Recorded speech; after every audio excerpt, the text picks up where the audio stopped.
Screen দেখা যাচ্ছে? জি হুজুর, দেখা যাচ্ছে।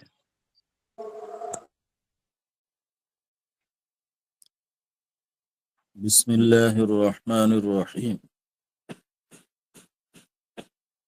বাবুন কাইফা কানা বাদউল ওয়াহয়ি ইলা রাসূলিল্লাহি সাল্লাল্লাহু আলাইহি ওয়াসাল্লাম ওয়া কওলুল্লাহি আযজা ওয়া জাল্লা ইন্না আওহাইনা ইলাইকা কামা আওহাইনা ইলা নূহিন ওয়ান নাবিয়্যিনা মিন বা'দি।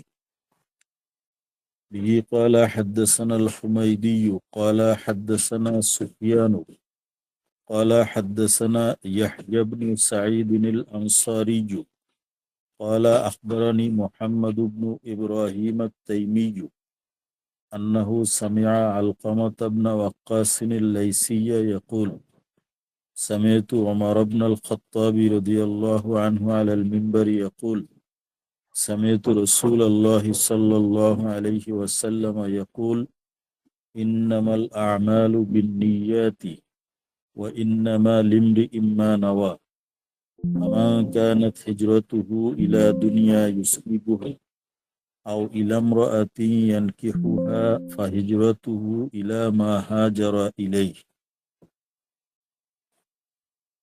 আমরা তরজমাতুল বাবের উপরে আলোচনা শেষ করেছি। এখন হাদিস এর আলোচনা শুরু হবে। হাদিসের আলোচনার মধ্যে আবার দুইটা অংশ, একটা হলো হাদিসের সনদ, আরেকটি হলো হাদিসের মতন। আমরা দুইটার উপরেই আলোচনা করব। তো ইন্নামাল আমালু বিন্নিয়াত, এই হাদিসের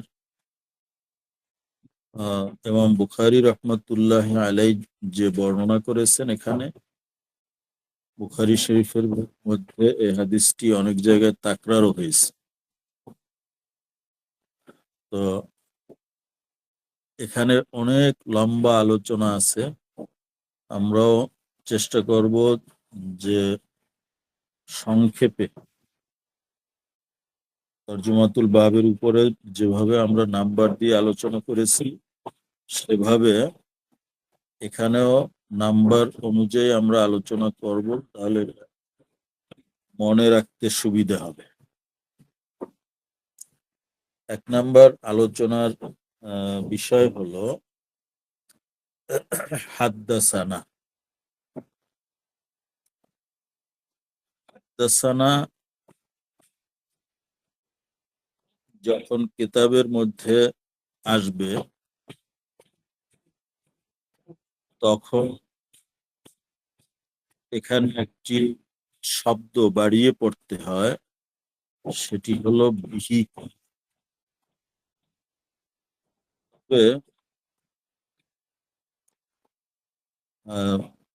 যখন দর্স শুরু হলে সেখানে প্রথমে হাদ্দাসানা এর আগে বিহি কলা না বলে এই বিহি হি জমিরের যে মার্জা সেটা উল্লেখ করে পড়তে হয়। হি জমিরের মার্জা কি?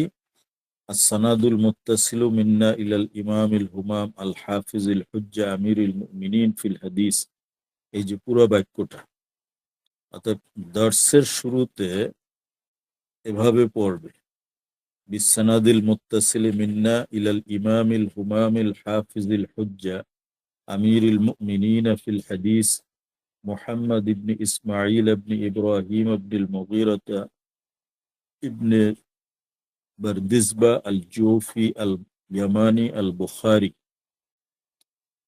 রাহিমাহুল্লাহু তাআলা ক্বালা। কে আসো ভিতরে এসো। এখানে নিয়ে খুললে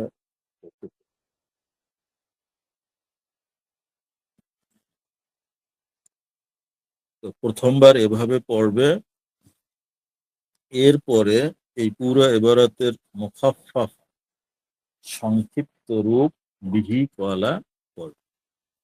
প্রথম হাদিসে এই পুরো ইবারত পড়বে, এরপরে প্রত্যেক হাদিসের শুরুতে বিহি কলা পড়বে।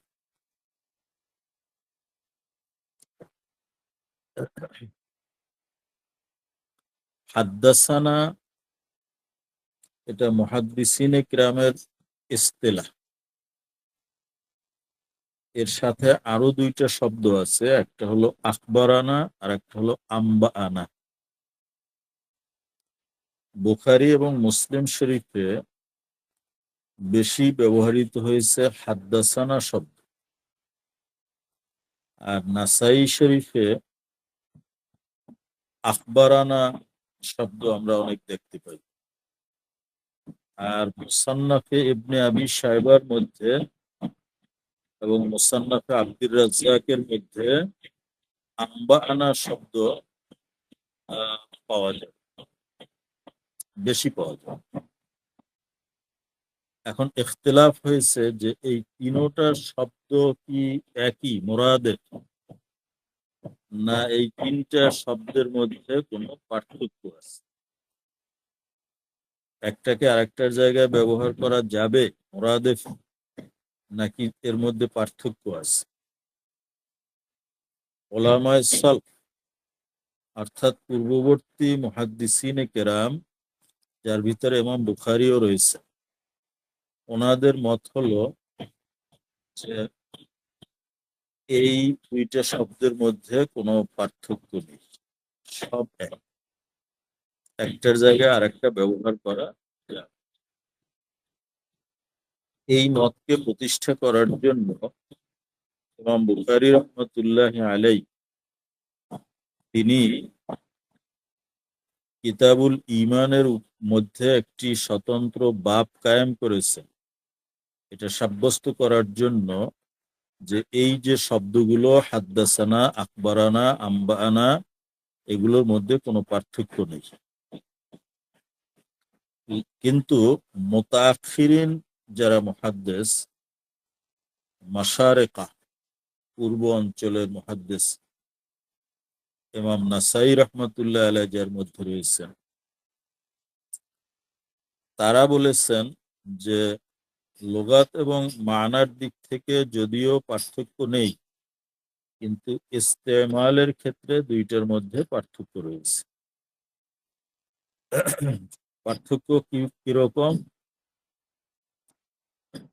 যে যদি ওস্তাদ পড়েন, শাগরেদ শোনেন, যেমন আজকে আমি ইবারত পড়লাম, আপনারা শুনছেন, এটাকে বলা হয় কিরাআতুশ শাইখ আলা তিলমিজ। যদি কিরাআতুশ শাইখ আলা তিলমিজ হয়, সেক্ষেত্রে তিলমিজ যারা আছে তারা এই হাদিসটি বর্ণনা করার সময় বলবে হাদ্দাসানা ফুলানু, যে আমাদেরকে অমুক মুহাদ্দিস তিনি হাদিস পড়িয়েছেন। আর যদি এর বিপরীত হয়, কেরাতু তিলমিজ আলা শাইখ, ছাত্র পড়ছেন আর উস্তাদ শুনছেন, সেক্ষেত্রে ছাত্র হাদিস রিওয়ায়াত করার সময় বলবেন আখবারান, তিনি হাদ্দাসানা বলবেন, উস্তাদের নাম বলার আগে বলবেন আখবারান। আর যেখানে কেরাতু শাইখ আলা তিলমিজও নাই, কেরাতু তিলমিজ আলা শাইখ এটাও নাই, ওস্তাদ ছাত্রের সামনে পড়ে নাই, ছাত্র ওস্তাদের সামনে পড়ে নাই, বরং ওস্তাদ তার কিতাব তার কোনো শাগরেদকে দিয়ে দিয়েছেন, এবং দেওয়ার সাথে সাথে তিনি এজাজতও দিয়েছেন যে আমার পক্ষ থেকে এই কিতাবের সব হাদিস তুমি বর্ণনা করতে পারবে। তো সেক্ষেত্রে ওই হাদিসগুলো বর্ণনা করার সময় ছাত্র বলবেন আম্বা আনা, তাহলে হাদ্দাসানা কিরাতুত তিলমিজ আলা শাইখ, কিরাতুত শাইখ আলা তিলমিজ। আখবরানা কিরাতুত তিলমিজ আলা শাইখ। আর আম্বাআনা হলো মুনাওয়ালা, হাদিস দিয়ে দেওয়া কিতাব এক্ষেত্রে।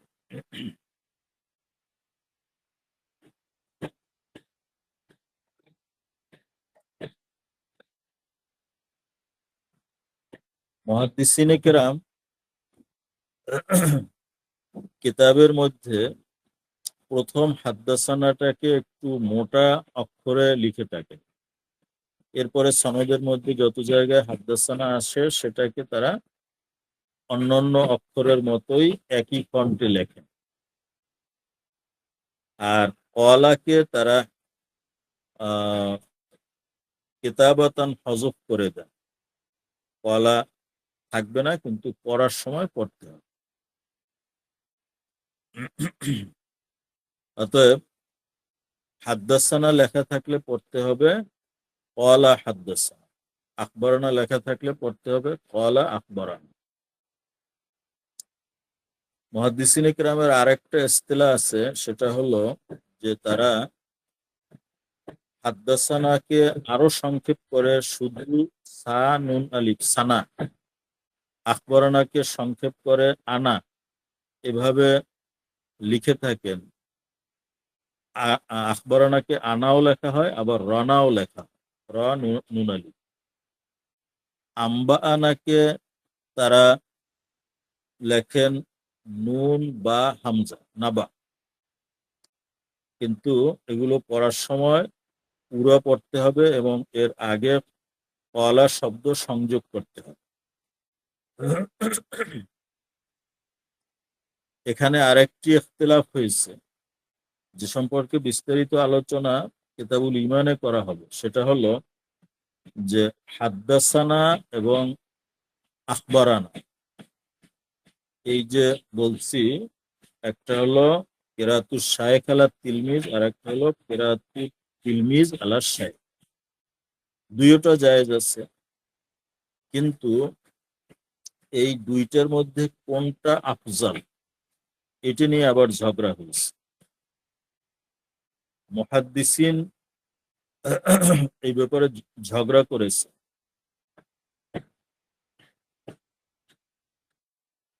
ঝগড়া হয়েছে মুহাদ্দিসিন এবং ফুকাহায়ে কেরামের মধ্যে। মুহাদ্দিসিনের নিকটে কিরাতুস শায়েখ আলা তিলমিজ, ওস্তাদ পড়বেন ছাত্র শুনবেন, এটা উত্তম। আর ফুকাহায়ে কেরামের নিকটে ছাত্র পড়বেন ওস্তাদ শুনবেন, এইটা উত্তম। উভয়ের পক্ষে দলিল আছে। মুহাদ্দিসিনে কেরামের দলিল হলো এই, যে যখন ছাত্র পড়েন তখন অনেক সময় তিনি ভুল পড়তে পারেন, এবং যখন ভুল পড়বেন সেই মুহূর্তে ওস্তাদ অন্যমনস্ক বা গাফেল থাকতে পারে। তাহলে এই ভুলটা তো থেকেই গেল। এভাবে যারা শুনবে, উপস্থিত ছাত্ররা নকল করবে, তারা তো ভুল নকল করবে।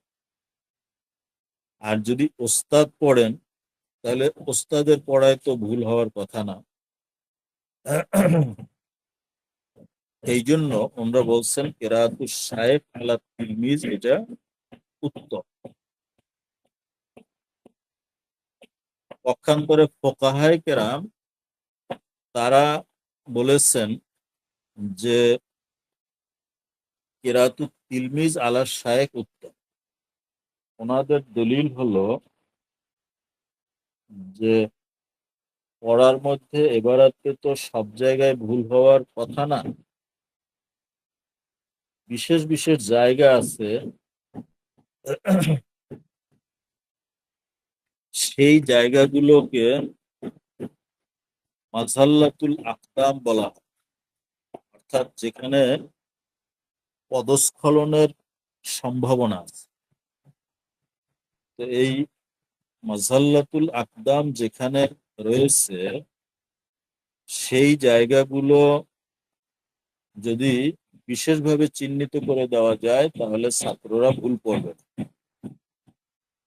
কিন্তু ওস্তাদ যদি পড়ে যায় আর এগুলো চিহ্নিত না করা হয় তাহলে ছাত্র ওখানে গিয়ে ভুল করবে, এটাই স্বাভাবিক। এজন্য যদি ছাত্র পড়ে, ছাত্র ভুল করবে, ওখানে গিয়ে তার পদস্খলন হবে, ভুল এবারত করবে, তখন ওস্তাদ তাকে থামিয়ে সংশোধন করে দেবেন যে তোমার এখানে ভুল হয়েছে, এভাবে পড়বে। তখন কি হবে, ক্লাসের সব ছাত্র এই বিষয়টা লক্ষ্য করবে যে এখানে ভুল পড়ছে, ওস্তাদ ঠিক করে দিচ্ছে। তাহলে যেই ভুলের সম্ভাবনার জায়গাগুলো, সেগুলো এভাবে আলোচনার মাধ্যমে সকলের মধ্যে একটা সতর্কতা তৈরি হবে, তারা এটা ভুল করবে। তো দেখা যাচ্ছে যে কেরাতুত তিলমিজ আলা শায়েখ এইটাই বেশি পায়। যাই যাই হোক, লিকুল্লি ওয়েজাতুন হুয়া মুআল্লিহ, প্রত্যেকেরই পক্ষে যুক্তিতর্ক আছে। তো এতটুকু কথা ছিল এই হাদ্দাসানার উপর। প্রথম শব্দ যে হাদ্দাসানা, এইটার উপরে আলোচনা। এক। দ্বিতীয়, এখানে সনদের রাবীদের উপরে সংক্ষিপ্ত পরিচিতি।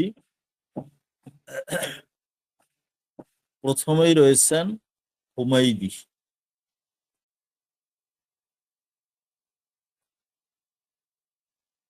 হুমাইদি ইমাম বুখারী রাহমাতুল্লাহ আলাইহির উস্তাদ। এটা দ্বিতীয় আমাদের আলোচনার বিষয়, হুমাইদির পরিচয়। ওনার পুরো নাম হলো আবু বকর আব্দুল্লাহ ইবনু জুবাইর ইবনে ঈসা আল কারশি আল আসাদি আল হুমাইদি আল মাক্কি। আবু বকর ওনার কুনিয়াত, আব্দুল্লাহ ওনার নাম, ওনার পিতার নাম জুবায়ের, তার পিতা ঈসা, আল কারশি আল আসাদি আল হুমাইদি আল মাক্কি, এগুলো সবই হলো ওনার নিসবত। তো উনি নিসবতে পরিচিত, এজন্য শুধু হুমাইদি বলা হয়েছে। এই হুমাইদি ইমাম বুখারী রাহমাতুল্লাহ আলাইহির উস্তাদ। তিনি ইমাম শাফি রহমতুল্লাহ আলাইহির সমসাময়িক ছিলেন এবং সহপাঠীও ছিলেন। তলবে হাদিসের ক্ষেত্রে তারা দুইজন সাথী ছিলেন, সহপাঠী ছিলেন।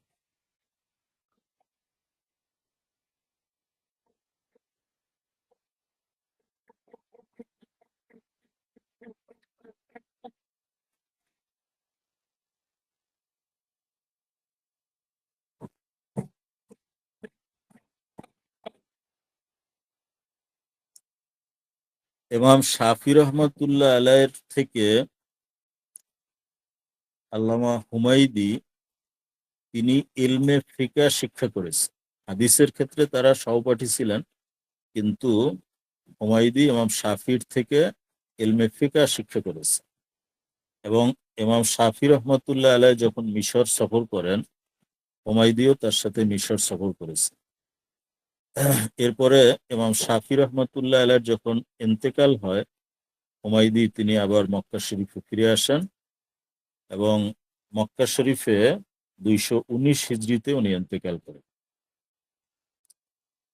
এই হুমাইদির আহ লিখিত কিতাব হলো মুসনাদুল হুমাইদি, এটা মাশহুর কিতাব।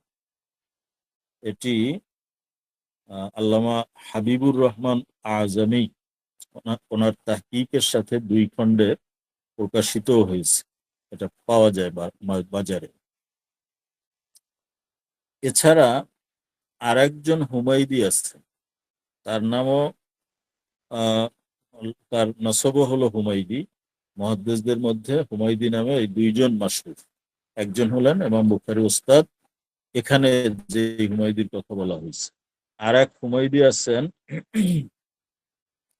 ওনার নাম আবু আব্দুল্লাহ মুহাম্মদ ইবনু আবি নসর ফুতুহ আল হুমায়দি আল আন্দুলুস।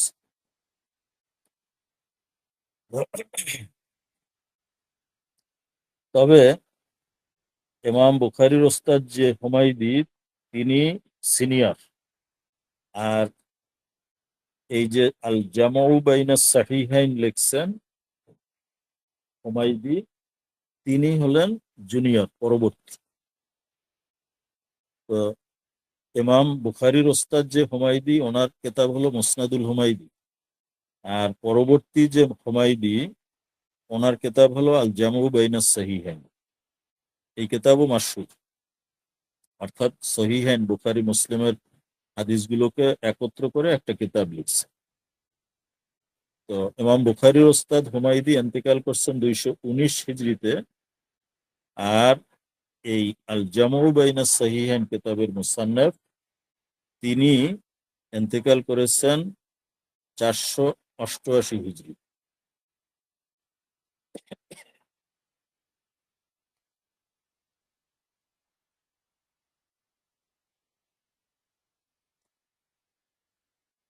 এখানে মুহাদ্দিসিন কিরাম কিছু নেকাত বয়ান করেছেন, সূক্ষ্ম দিক। ইমাম বুখারী রহমতুল্লাহ আলাই তার কিতাবের ভিতরে অনেক সূক্ষ্ম বিষয়ের অবতারণা করেছেন। এখানে একটা সূক্ষ্ম বিষয় বা লতিফা, আরবিতে লতিফা বলা হয়। লতিফা হলো যে ইমাম বুখারী রহমতুল্লাহ আলাই বুখারী শরীফের মতো এই গুরুত্বপূর্ণ কিতাব শুরু করেছেন তার ওস্তাদ হুমায়দির হাদিস দ্বারা। ওলামায়ে কেরামের একটা সূক্ষ্ম দিক তুলে ধরেছেন, সেটা হলো এই হুমায়দি তিনি ছিলেন কুরাইশী, এবং রাসূল পাক সাল্লাল্লাহু আলাইহি ওয়াসাল্লাম ইরশাদ করেছেন, কদ্দিমু কুরাইশান, তোমরা সবসময় কুরাইশীদেরকে আগে দিবে, তাদেরকে আগে রাখবে। এ হাদিস তাবরানী শরীফের মধ্যে রয়েছে। এরপরে মাজমাউজ জাওয়ায়েদের মধ্যে আছে, আত-তালখিসুল হাবীরের মধ্যে আছে। অনুরূপভাবে আরেকটি হাদিস রয়েছে, আল আইম্মাতু মিন কুরাইশ, তোমাদের নেতা হবেন কুরাইশদের মধ্যে। তো ইমাম বুখারী রহমতুল্লাহ আলাই তিনি যে হাদিসের উপরে আমল করেছেন, তার এটা একটা দিক যে এই দুইটি হাদিসকে তিনি মধ্যে নজর রেখে হুমায়দির হাদিস দিয়ে তার কিতাব শুরু করেছেন। যে হুমায়দি কুরাইশী ছিলেন, তাকে তাকদিম করা হয়েছে, এবং তাকে নেতা হিসাবে তার হাদিসটিকে প্রথম আনা হয়েছে। শুধু এখানেই শেষ না, তিনি মাক্কি ছিলেন। হুমায়দি কুরাইশ ছিলেন এবং মাক্কি। যেমনি ভাবে সামনে তার ওস্তাদ সুফিয়ান ইবনে উয়াইনা, তিনিও মাক্কি। এরপরে দ্বিতীয় হাদিস এই বাবের মধ্যে যে আনা হয়েছে, সেখানে ইমাম বুখারী ওস্তাদ আব্দুল্লাহ ইবনে ইউসুফ, তার ওস্তাদ হলেন মালিক। ইমাম মালিক রহমতুল্লাহ আলাই হলেন মাদানী। এখানেও একটা সূক্ষ্ম দিক ইঙ্গিত করা হয়েছে, সেটা হলো যে ইসলাম এটা শুরু হয়েছে মক্কা, এবং সেখান থেকে মদিনায় এসে তার জুহুর হয়েছে, বা ওহী এর ইবতেদা মক্কায় হয়েছে, এবং এর জুহুর এটা বিস্তারিতভাবে মদিনা শরীফে হয়েছে। ওহীর প্রথম ঘাঁটি হলো মক্কা, দ্বিতীয় ঘাঁটি হলো মদিনা। তো এই হাদিস আনয়নের ক্ষেত্রে এই সূক্ষ্ম বিষয়টির দিকে ইঙ্গিত করা হয়েছে যে প্রথম হাদিসটি মক্কি উস্তাদ থেকে আনা হয়েছে, আর দ্বিতীয় হাদিসের মধ্যে রাবি মাদানী। এর দ্বারা ওহির সূত্রপাত মক্কায় হয়েছে এবং এর প্রচার প্রসার মদিনায় হয়েছে, এই দিকে ইঙ্গিত করা হয়েছে।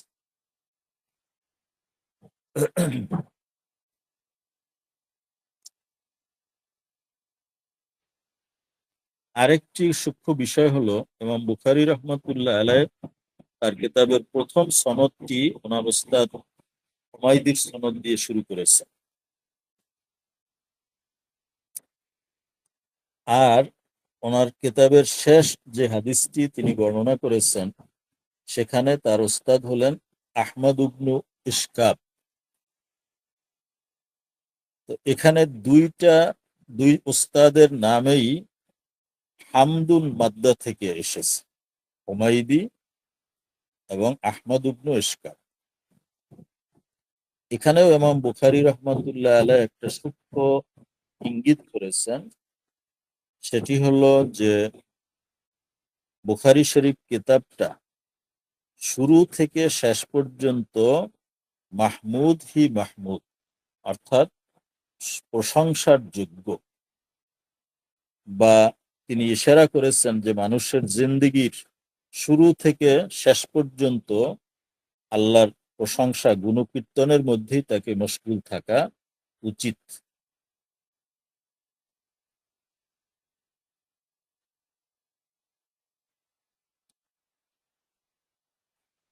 শেষ হাদিসের মধ্যে আহমদ ইবনু ইশকাবের হাদিস আনছেন, এখানে হাম মাদ্দা, এটা ইশারা করার জন্য যে সারা জিন্দেগি যদি মানুষ আল্লাহর প্রশংসায় কাটাইতে পারে এবং তার শেষ কথা যদি আল্লাহর প্রশংসা হয়, তাহলে তার ঠিকানা হবে জান্নাত, যে জান্নাতের নাম হলো দারুল হামদ।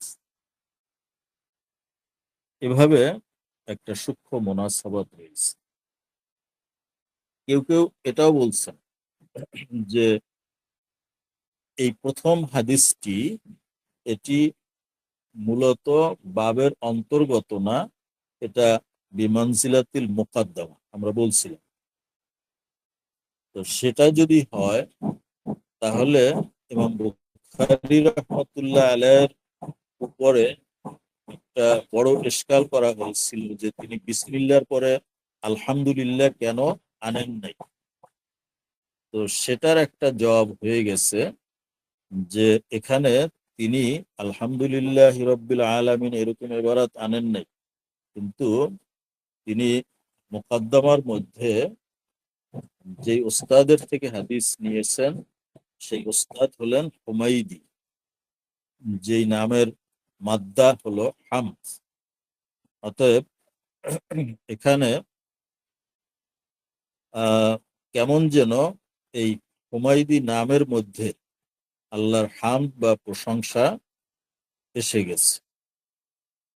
যাই হোক, এটা হলো সূক্ষ্ম বিষয়।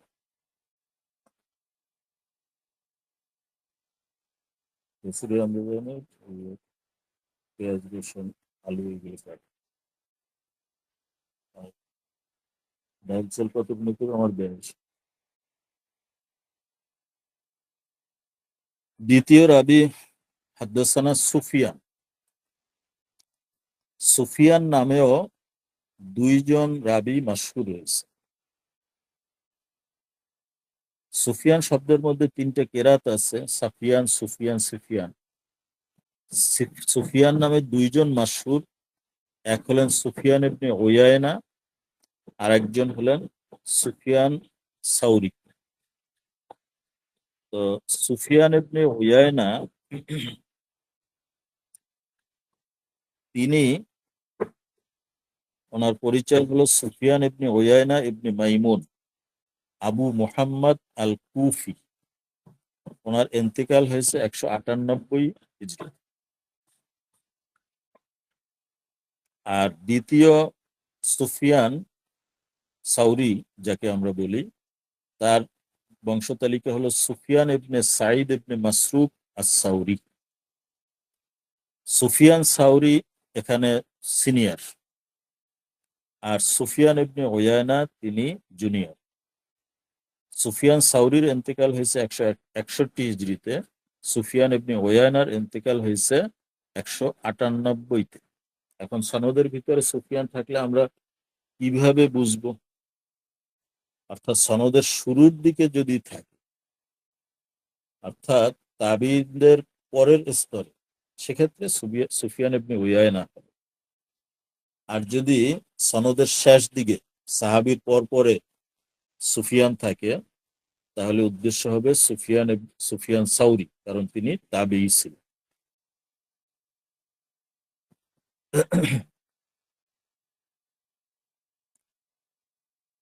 হাদ্দাসানা ইয়াহইয়া ইবনু সাঈদ আল আনসারী। ইয়াহইয়া ইবনু সাঈদ ইবনে কাইস ইবনে আমর আল আনসারী আল মাদানী, ওনার দাদা কাইস ইবনে আমর সাহাবী ছিলেন। আর ইয়াহইয়া ইবনে সাঈদ উনি সিগারে তাবিঈনদের অন্তর্গত। আবু যরের নসখার মধ্যে এখানে হাদ্দাসানার পরিবর্তে আন ইয়াহইয়া আছে। আখবরানি মুহাম্মদ ইবনু ইব্রাহিম আত-তাইমি। মুহাম্মদ ইবনু ইব্রাহিম আত-তাইমি, ওনার পরিচয় হলো মুহাম্মদ ইবনু ইব্রাহিম ইবনে হারিস ইবনে খালেদ আত-তাইমি। উনি আওসাতে তাবিঈনের অন্তর্গত। সামিয়া আলকামাত ইবনে ওয়াক্কাস আল-লাইসি, ইনিও তাবিঈ। তাহলে এই হাদিসের ভিতরে পরপর তিনজন তাবিঈ আসছেন। ইয়াহইয়া ইবনে সাঈদ আনসারী সিগারে তাবিঈ, মুহাম্মদ ইবনু ইব্রাহিম আত-তাইমি আওসাতে তাবিঈন, আর আলকামা ইবনু ওয়াক্কাস আল-লাইসি কিবারে তাবিঈন। তবে কেউ কেউ আলকামা ইবনে ওয়াক্কাস আল-লাইসিকে সাহাবী বলছে। সেটা যদি হয়, তাহলে এই হাদিসের ভিতরে দুইজন সাহাবী আসছে এবং দুইজন তাবিঈ আসছে।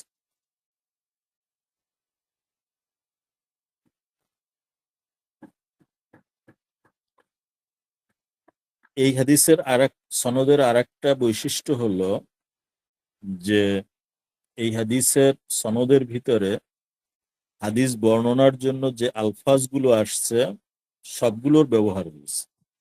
অর্থাৎ তাহদিস, হাদ্দাসানা, ইখবার, আখবারানা, সেমা, সামিতু, আনআনা, আন দিয়ে বর্ণনা করা।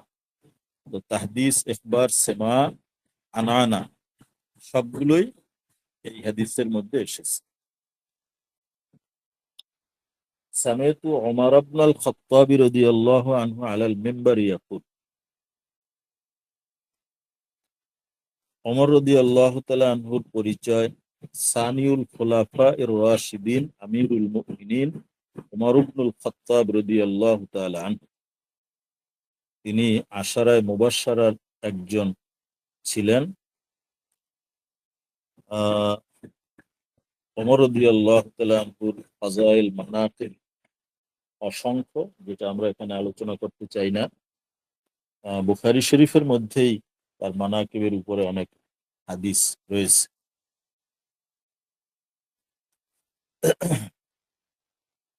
এই ইন্নামাল আমালু বিন্নিয়াত,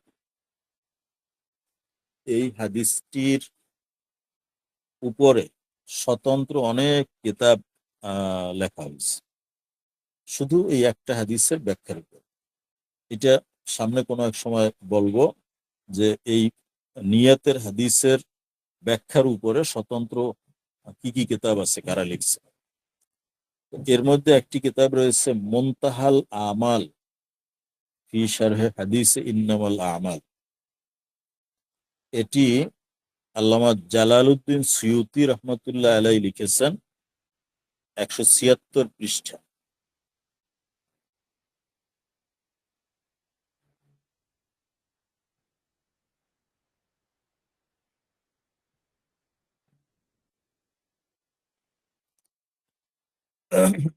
এই কিতাবের ভিতরে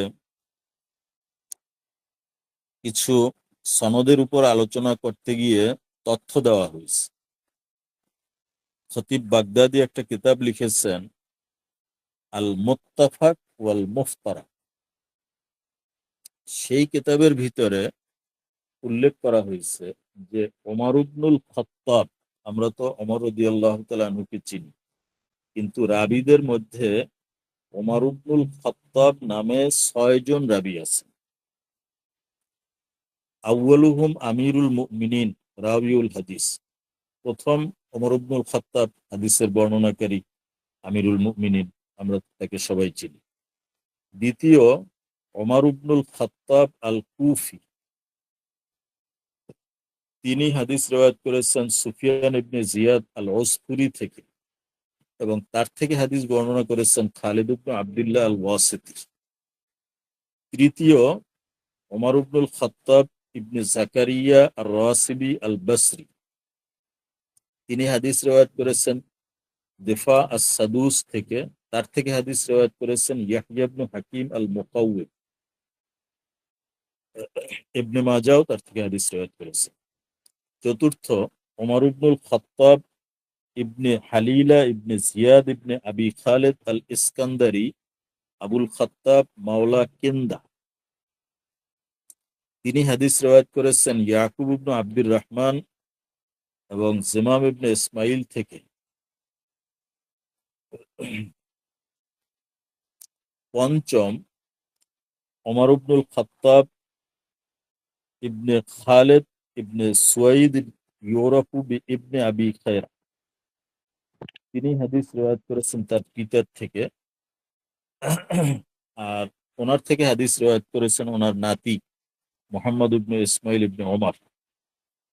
ষষ্ঠ ওমর ইবনুল খাত্তাব আস-সিজিস্তানি, তিনি হাদিস রিওয়ায়াত করেছেন মোহাম্মদ ইবনু কাসির আস-সানআনি থেকে, মোহাম্মদ ইবনে ইউসুফ আল ফিরিয়াবি থেকে, সাইদ ইবনু আবি মারিয়াম থেকে, আসবাক ইবনুল ফারাজ থেকে। আর তার থেকে হাদিস বর্ণনা করেছেন আবু দাউদ সিজিস্তানি। তো এই ওমর ইবনুল খাত্তাব নামে 6 জন রাবী আছে। অনুরূপভাবে ইয়াহইয়া ইবনু সাঈদ নামে রাবীদের মধ্যে 16 জন রাবী আছে। সকলের নাম ইয়াহইয়া ইবনু সাঈদ। এক ইয়াহইয়া ইবনু সাঈদ ইবনে আল আস ইবনে উমাইয়া আল উমাউই। দুই ইয়াহইয়া ইবনু সাঈদ ইবনে কাইস আল আনসারি। তিন ইয়াহইয়া ইবনু সাঈদ ইবনে হাইয়ান। চার ইয়াহইয়া ইবনু সাঈদ রাজুলুন হাদ্দাসা আন সাঈদ ইবনে আল মুসাইয়্যিব। পাঁচ ইয়াহইয়া ইবনু সাঈদ ইবনে খালিদ ইবনে আব্দুল্লাহ ইবনে ইয়াজিদ আল কুসারি। ছয় ইয়াহইয়া ইবনু সাঈদ ইবনে দিনার আল মাদানী। সাত ইয়াহইয়া ইবনু সাঈদ আল বাহরানি। আট ইয়াহইয়া ইবনু সাঈদ ইবনে আবিল হাসান আল বসরি।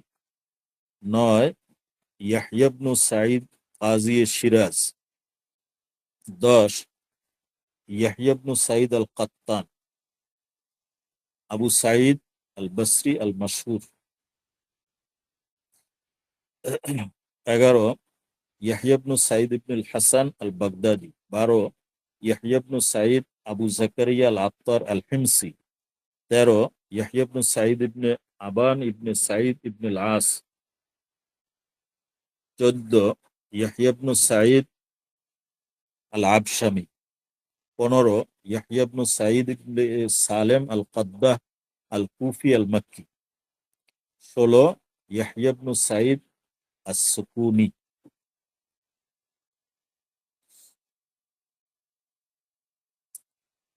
তো এটা একটা বড় ফায়দা যে আল মুত্তাফাক ওয়াল মুফতারাক, অর্থাৎ নামের দিক থেকে মিল আছে, আবার পরিচয়ের দিক থেকে ভিন্ন। রাবীদের মধ্যে এরকম মুত্তাফাক মুফতারাক কারা আছেন তাদের সম্পর্কে জানা, এটা উলুমে হাদিসের একটা শাখা। এরপরে কিতাবও রয়েছে। যাই হোক, এতটুকু পর্যন্ত আজকে আমরা সনদের উপরে আলোচনা করলাম। এখানে বৃষ্টিও হইতেছে, আমি একটু ব্যস্ত আছি, আজকে কম পড়াইলাম। আজকে এতটুকুই থাকলো। আমরা হাদিসের সনদের উপরে আলোচনা করব। বিহিকলার উপরে একটা আলোচনা, 2 নম্বর আলোচনা হলো হাদিসের সনদের পরিচিতি। এই দুইটা বিষয়ের উপরে আলোচনা হইল। কি আলোচনা হয়েছে এটা মনে রাখতে হবে।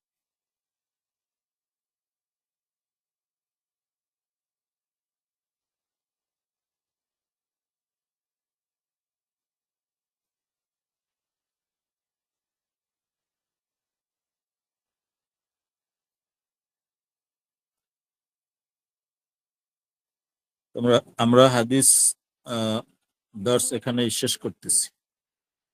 কারো কোনো প্রশ্ন থাকলে সংক্ষেপে বলতে পারেন। আসসালামু আলাইকুম শাইখ, আমার একটা প্রশ্ন ছিল। জি। এটা হচ্ছে এখানে হাদিস বর্ণনার যে শব্দগুলো, আলফাজগুলো সব আসছে, আনটা আর একটু বুঝে দিলে ভালো হতো। আনটা এখানে আনান মানে যেখানে রাবি মারুই আনহু থেকে আন দিয়ে বর্ণনা করে, সেই হাদিসকে আনা বলা। তো এখানে তো আনও আসছে, এই জন্য।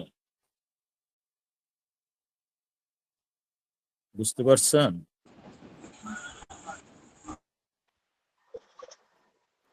এখানে আন এখানে বলে হাদ্দাসানা, আবার আখবারানা, কিন্তু কোন জায়গায় তো হাদ্দাসানা আখবারানা কোনোটা থাকে না, আন দিয়ে বর্ণনা করা হয়। আন আবি হুরায়রাতা আন রাসূলিল্লাহি সাল্লাল্লাহু আলাইহি জি জি ওয়াসাল্লাম, এইরকম বর্ণনা করলে ওইটাকে আনা আনা বলা হয়।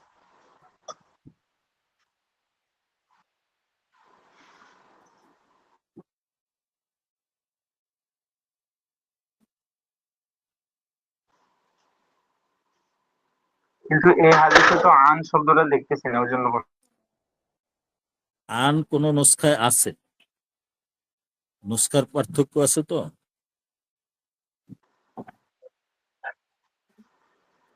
আচ্ছা ঠিক আছে।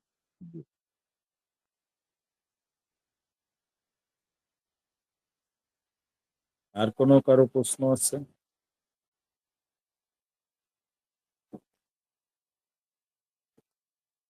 আচ্ছা, আমরা শেষ করছি। আসসালামু আলাইকুম।